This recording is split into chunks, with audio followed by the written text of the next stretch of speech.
Justin Moore with George Moore Chevrolet with our first ever JSO Service Award winner. Now he may look familiar because Officer Travis Dye was a CEO recipient recently. Congratulations on the Service Award. Thank you. He did have to take the chair with no armrests because his lats were too big. He hit lat day too hard. So what brings you in for the Service Award?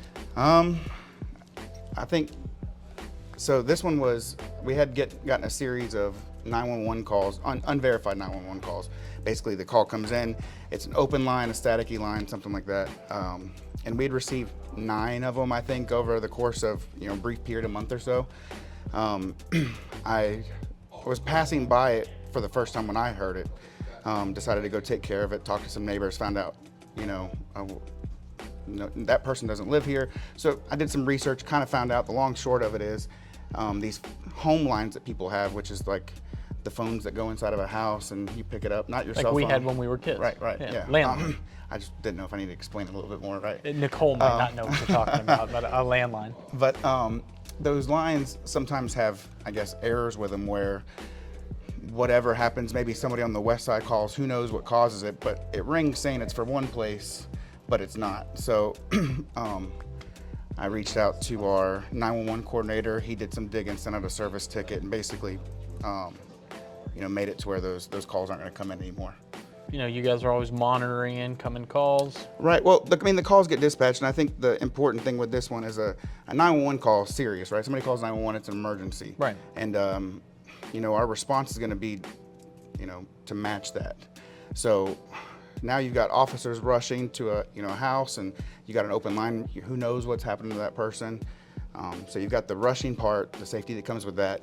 Well, then you just got the homeowner that's just probably, frankly, sick of us knocking on his door at 2, 3, 4, 5 o'clock in the morning, waking up his kids, for something that he's not doing and he can't control. So just being able to alleviate all that for everybody involved. What else going on? This is it. Football Other season's than back. Hitting the gym? Always, but football season's back. Weather's not cooling off. What teams are you invested in? I'm a Jaguars fan, but I'm also a Florida State fan, so it's been all right.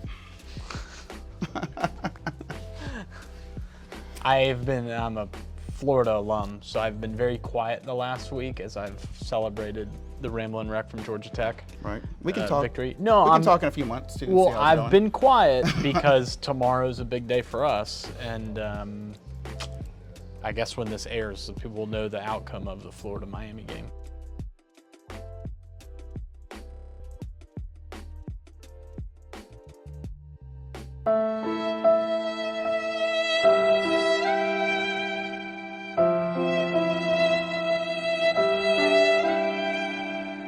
All right, so Florida State and the Jags. What do you think about the Jags? Oh, you know what I love about the opening weeks of college and pro is you've got tomorrow, Saturday, Miami, Florida, so North Florida versus South Florida. And then next Sunday, Jags Dolphins, right. North Florida at South Florida. You got any takes on that game? I don't think anybody knows anything yet. I hate jumping into stuff. Like every year the Cowboys are going to be good, and they never are. The Florida State, Notre Dame, yeah, Miami, Florida. They're all back all the time. But I think it'd just be kind of nice to see the status of the league. There's a lot of shifting, moving going on, so we'll see how it goes. So I would agree. In more detail, both franchises, Jags and Dolphins, think they have something. Really nothing to base it on. 2 quarterbacks that both got paid market value for a starting quarterback, so I'm not going to say they're overpaid. I also wouldn't say that either one earned it yet. We're going to find out what head coach is better next Sunday.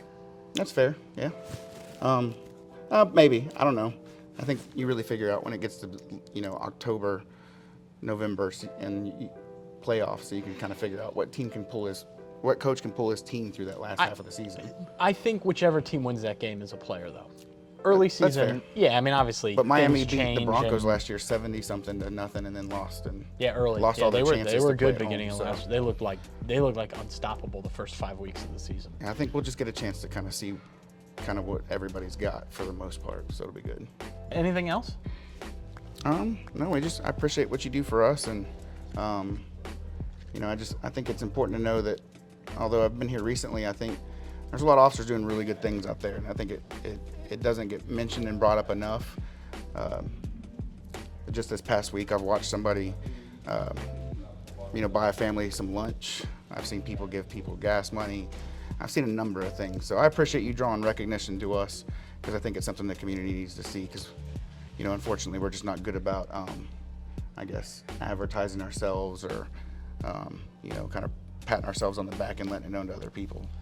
We are happy to do it. I've met at least 30 officers through this program, and I haven't met one that I thought didn't deserve it yet. So, and obviously there's more out there doing good stuff Absolutely. too. And I love seeing, it's happened a couple times where we see people get promoted out of it. It's just, this isn't an indicator that one day you could be open to more, but there is a pattern. Right, yeah. If that is something, you wanted. But a token of our appreciation, I know you've already got one, Awesome. but you can put one on your boat or beer cooler or Awesome. Vespa. Yeah. Strike me as a Vespa guy. That's it. One wheel. Thank I you, appreciate Travis. you. Yeah, Thanks. thank you.